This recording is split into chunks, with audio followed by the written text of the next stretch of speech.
2 months ago, I made a MH3 related specs post on MtGfinance subreddit. I thought there were cards that were worth watching, and unfortunately the Google Doc that I wanted to upload didn't get uploaded, and so I noticed quite late, made that post, but after all the community was great. The reaction really made me happy that I posted it. I was very glad about the positive engagement and all the discussion around it and all the things that people said about it. Jumping into what I posted back then. The cards I was speaking about were Urza Saga, Minamo, School at Water's Edge, Devourer of Destiny, Kozilek's Command, Disruptor, Flute, Flail, Springheart, Nantuku, Tamio, Psychic Frog, Tunnel Ignis, Wrath of the Skies. And sticking to what I was writing back then, I thought it would be a great idea to make a video and take a look at how well or how bad these specs moved. So Urza Saga, first one I have to say, went well for some time and now is going down and down and down. I mean, having Urza Sagas isn't bad. It's not a bad card. It's nothing that you usually have flying around and tons of. You have what you need to play and you're happy about having them if you want to play with them. But still, there was a time frame where they were getting quite high. They increased by 10 to 15 euros after I made the post, and now they are back to the 40 euro range, maybe due to the incoming NATO ban, maybe due to the Store Championship promo that got announced, where I felt like, okay, notably hasn't had a reprint if there is not a secret layer. I wasn't expecting the Store Championship reprint, but also I wasn't expecting it getting spoilered in the Mystery Booster 2 and getting reprinted there. Of course, I believe it's in a white border, but anyway, the point is, I believe that Nadu, many people are believing will get banned at the end of the August banned and restricted announcement. Maybe Urza Sagas also getting more available and lower in price due to people dumping. I'm sorry, I thought it would turn out to be a better spec, but still I believe you can make good usage of Urza Saga. Of course the meta shifted also to Psychic Frog, Ajani, Nacatl Pariah decks, and so on. All these factors actually affect the Urza Saga price tag. Eldrazi seems to be a good deck and also a big contender, not only in Modern but also in Legacy. Moving on.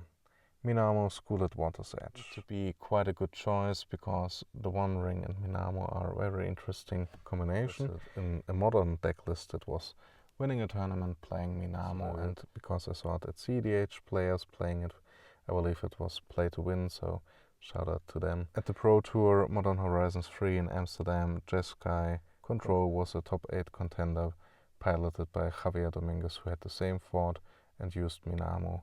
And interestingly enough, even though Europe hasn't catched up as much currently, increasing by the mentioned, let's say, 10 euro since I made that post, where people buy from Card Kingdom and TCG Player, Minamo actually tells a different story. So here it increased quite well by like $20 to $30, maybe even more. And you can currently also get quite a nice store credit. Back then the store credit was closer to the price tag that Card Kingdom has, so maybe there's some more room to get more credit in the future. Currently I believe that Minamo in Europe might be undervalued and might move accordingly a little bit more up, similar to the United States or different markets in the world. Moving on, Minamo I feel great about. I'm happy that I got decks. I mentioned that Devourer of Destiny and Kozilek's Command seem like cards that will be auto-includes in decks that will play Eugene's Labyrinth, or at least Devourer of Destiny, making it easier to find the Labyrinth and actually pitching kind of for it. Also, Devourer of Destiny and Kozilek's Command only have one regular printing and the pre-release promo version. So that's also quite interesting about them in the context of the other rares where, for example, Springheart Nantuku, Sowing Microspawn, they both have also an alternate art version. Of course, as someone else mentioned later on when I made a post about Kozilek's Command spiking actually on Card Market in Europe, that of course the cards only go into one specific kind of deck. In Legacy and Modern there still might be enough demand for these kind of cards to actually further perpetuate the price increase. I mean, I made a post about Kozilek's Command spiking back then from I believe 4 or 5 euros to like 10 euros or something like that, and still hovering around that price tag. So Cossacks command, interestingly enough, is getting quite low, at least in Europe. And if you look at the other rares from Modern Horizons 3, they usually have higher numbers available. There are some cards that are also getting quite low, in my opinion, in the rare slot. But first, back to the post, and later on we will talk about them. Tamio, it moved when I wrote about it and still hovering there, so if you got them, you aren't sad, but getting in there earlier would have been better. Other than that, Spring Tuku. Back then, I looked at deck lists where Amulet Titan and Yawgmoth adopted Nantuko also into their deck list. Spring Nantuko has going for it is also that there's a certain commander appeal, but at the end of the day, Amulet Titan, Yawgmoth, I haven't seen them really at the top of the meta these past 2 months. So it seems like Spring Nantuko was moved mostly by Nadu, and many people are expecting that with the next banned and restricted announcement at the end of August that Nadu will get banned, and thus I believe now the driving force for Spring Nantuko, most likely Commander. Other than that, Pride mentioned Flage. I was kind of happy that someone else also talked about Flage, because I got into Flage and was quite happy about the price tag I bought them, but wasn't sure of how many copies I should get in there, and I was kind of motivated by Pride to go more into Flage, because it made me feel better about my assumptions about that card. And as it turned out, it moved quite well. I recently got out of Flage. I'm quite unsure if I got out of Flage too early or actually too late, because it had a higher price tag a few weeks ago, I believe. About Felia. Felia spiked and then got back down to their pre-spike prices. Still an interesting card, but not the greatest card mentioned here in this post, let's say it like that. And Psychic Frog. Psychic Frog back then already got adopted and was increasing in price. Old border foils back then, at least when I was at MagicCon Amsterdam, were around 50 euros for the English version. And when I arrived at MagicCon Amsterdam, I was lucky enough to actually pick up my order. And this story makes me shout out Face-to-Face Games, because they made that possible. Thanks to them, I had the Psychic Frogs that I wanted to play, and at the end of the day, sell for a nice price at MagicCon Amsterdam, back when the old border foils were actually higher than currently. And that's something I also want to talk about, because Psychic Frog currently gets played a lot also now in Modern, not only in Legacy. In Legacy also people are talking about a possible ban someday in the future. But currently Psychic Frog, if the numbers on Card Market are correct, has a very, very low availability as a rare in one of the latest sets. It's spiking currently, in my opinion. It's going to drain even further. And for the old border foils currently, I believe that they haven't adjusted as much as they should, because the old border card has already increased by, let's say, 5 to 7 euros, and the regular version is following suit at the moment. But the old border foil currently is available for way less than when I sold them for 50. So I got back in for my old border Psychic Frogs, the 2 ones that I sold. I now got 2 ones again in English old border foil for around 34 euros, and currently I believe they will adjust upwards. If you at least want to have some time with the Psychic Frog, because eventually you might get banned, maybe today is a better day than tomorrow. Moving on, we have Disruptor Flute. I'm now more hyped than back then. So Disruptor Flute also is getting lower and lower. Of course, back then I wrote that I'm not actually as hyped about Disruptor Flute due to the exclamation mark. I'm now higher on Disruptor Flute as back then, because also here it's getting into the lower availability numbers of rares. Now it might also be lower on availability because many people disregarded that card as a below €1 card, being draft chaff, and now when it increases there will be maybe a lot of more supply of the card. But still, it can be had for quite a low price tag, and I believe if you haven't gotten your Disruptor Flutes, maybe today is a great day to do that. If you want to play them anyways, it might save you some money in the future. Other than that, I talked about Wrath of the Skies thanks to Javier for his great performance at the Pro Tour in Amsterdam. Wrath of the Skies also was increasing nicely in price, and also the adoption of Wrath of the Skies and Legacy helped out quite a lot. I got out of the Wrath of the Skies that I don't need, because I had bought a little bit more than I need, as I'm playing only Wrath of the Skies in Commander actually. In the other formats I decided to not get into these deck lists that play Wrath of the Skies, but I believe there was a better time to get out. I just recently got out of Wrath of the Skies, was higher a few weeks back. Maybe getting out now might be wrong. Maybe there will be a better time for selling Wrath of the Skies, maybe after the Nadu ban or whatever turns out to be at the banned and restricted announcement at the end of the month. But until then, I'm still quite happy with how it turned out. Quite quickly after that initial post, where I have to say, okay, my sentiment is I feel quite well. Like, overall, that post made some assumptions that were kind of right.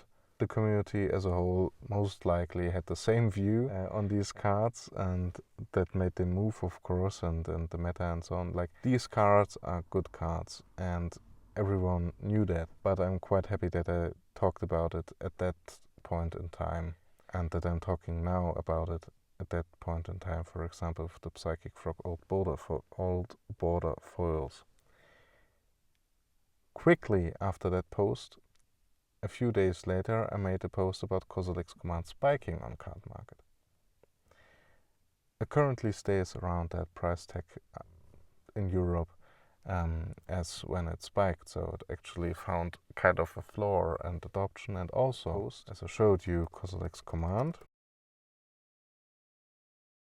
is also getting quite low, and I believe not as many people will see it as draft chef, and so it actually might be a lower supply than, for example, with the Disruptor Flute example. But I wanted to talk about two other cards. All is Dust was one of them. I talked about All is Dust, and I got in for the Secret Layer version in foil. Back then was available for like 15 euros in foil as the Secret Layer version. And now it's actually sitting at a nice price tag of over 50 euros. So I recently moved out of them, because that price tag, even though I like the artwork, actually tells me, okay, I can safely get out of that position and just buy the version that I like less. No big deal for me. I mean, if I still want to play Eldrazi, I can just buy the cheaper All is Dust version. And for me that's also interesting, because I still kept my Eldrazi specs, because it's going to be interesting, in my opinion, in the future with, for example, the Sowing Microspawn, and because many people are talking about Eldrazi being a good contender even after the banned and restricted announcement, and I also believe they can still climb in the price, for example, the War of Destiny and Kozilek's command. Another card that I mentioned was the One Ring. That's a card that I hope you bought back then, 2 months ago. I actually only got one. I got a graded regular foil, the One Ring, back then for an okay price tag around 100 euro. Some people are talking about the One Ring also getting banned with the upcoming banned and restricted announcement in Modern. It might be interesting due to it being played so much in Modern currently. On the other hand, players like Javier Dominguez said on the Carney's podcast, shout out to these pro players, Infinitely, Andrea Mengucci and Javier Dominguez, but they said that the One Ring has to be built around, and otherwise it's not like the greatest card in Modern or something like that. So it's going to be interesting to see how that turns out. Of course, the One Ring also has a high commander appeal, and I want Minamo to turn out as a great spec, so the One Ring is a topic for itself. Hey you, yes you, don't worry. I just want to sell you on an idea for an experiment, and that experiment is I made a Patreon with 4 tiers that currently actually has 8 tiers, as I made the 4 existing ones a limited slot offer, where after the first 10 patrons the same will only be available for a higher price tag. Tier 2 equals early access to almost all the content, also the Bloomberg post that is already uploaded under Patreon. And now, let's get back to the video. We talked about the nice feature that someone else mentioned, shout out to that person, users. He said the TCG player started putting items sold in the price chart. Good to know. Thanks for that, for mentioning that. Something else I wanted to mention is Ajani, Nacatl Pariah. I haven't mentioned it back then in the posts. Ajani was interesting to me because I wanted to play a Boros Legends list. I moved out of the Flages because they were too slow for the Boros Legends list that I wanted to play in Legacy. Interestingly enough, other people also are playing Ajani in Legacy now. So Ajani is not only a great card in Modern currently, but also in Legacy. What's also interesting to me is Ajani also is getting low on the copies at the moment in Europe. If I take a look at a card that recently spiked called Oscilla Pride, feels comfortable at the moment, I believe, and it has increased quite hefty. My point is the following. Oscilla Pride having similar amounts of versions as Ajani. Oscilla Pride is getting played. Ajani also is played in Modern, but also in Legacy. Ajani's availability is similar to Oscilla Pride's, but it seems that Ajani has increased in price, but hasn't had yet that sharp increase that I would have expected it having currently with the low availability. So look out for Ajani if you need them. I believe today also might be a better time than tomorrow. And that, let's talk about some rares. You can see here in the list, if we can say that these numbers are right, that Psychic Frog is crazy low at the moment. Kozilek's Command is quite low for a rare in this set. Guide of Souls getting lower and lower. Toxic Deluge is interesting. Toxic Deluge is a card that got reprinted, had a lower price tag. Maybe Commander players got in on Toxic Deluge, driving up the price again because they wanted copies for themselves now, where Toxic Deluge was even cheaper than after the Lord of the Rings reprints and so on. But still, Toxic Deluge is interesting to me because it's getting played in Modern. Another card that's interesting to me actually is Nadu.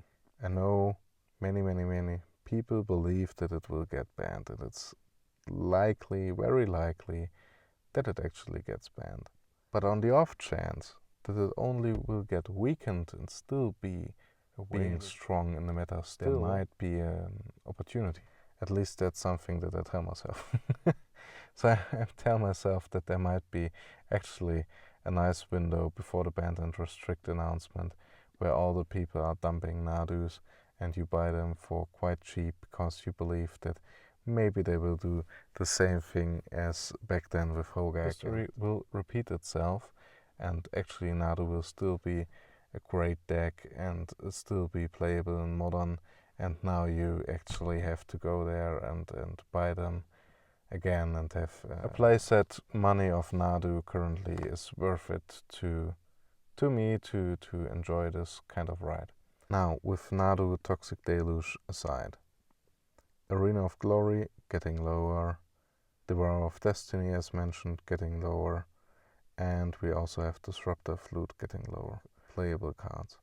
And a card that already kind of spiked and is still increasing in price is Consigned to Memory, an uncommon that actually increased quite heavily in price. And now the big question to me is if it will be the Lorien Revealed scenario where for a certain time frame it will be quite expensive until people realize that their draft chef now has some value, and all of them will rush to the market and give their supply, and now it's getting back to a usual space, let's say, for a widely played uncommon of like €2 in foil or €3 in foil. I'm getting my Consigned to Memories because I need them for a deck, but it's going to be also interesting to watch Consigned to Memory and how it will evolve over the next few weeks and how supply and demand will play out. So I'm kind of high on Ajani getting even more expensive, with having talked about Psychic Frog and Ajani especially, as well as Disruptor Flute, Kozilek's Command, Devourer of Destiny, and having looked back at some of my specs. You can please give me feedback. I know this is kind of low effort content creation. I know there's a lot of work going into it. Me trying actually to make some content. I can understand how hard some people are actually working to keep up their voice, make it enjoyable and all this stuff. I mean, I'm doing this at night, and so my first posts were like me being very quiet at home. Today I actually found a spot where I can talk a little bit louder. If you want to join into the discussion and actually give me feedback and talk about all these topics and what you also believe will increase in the future and so on and so forth, I changed my username to TheStoicMtG post. I would like to hear that, if it turned out well for you and if you saved some money. Because at the end, choosing the name TheStoicMtG of course has some implications. So I would be honored if I was able to positively affect your life. May it only be in the context of Magic the Gathering. But hey, at the end of the day, have a great time. See you at TheStoicMtG.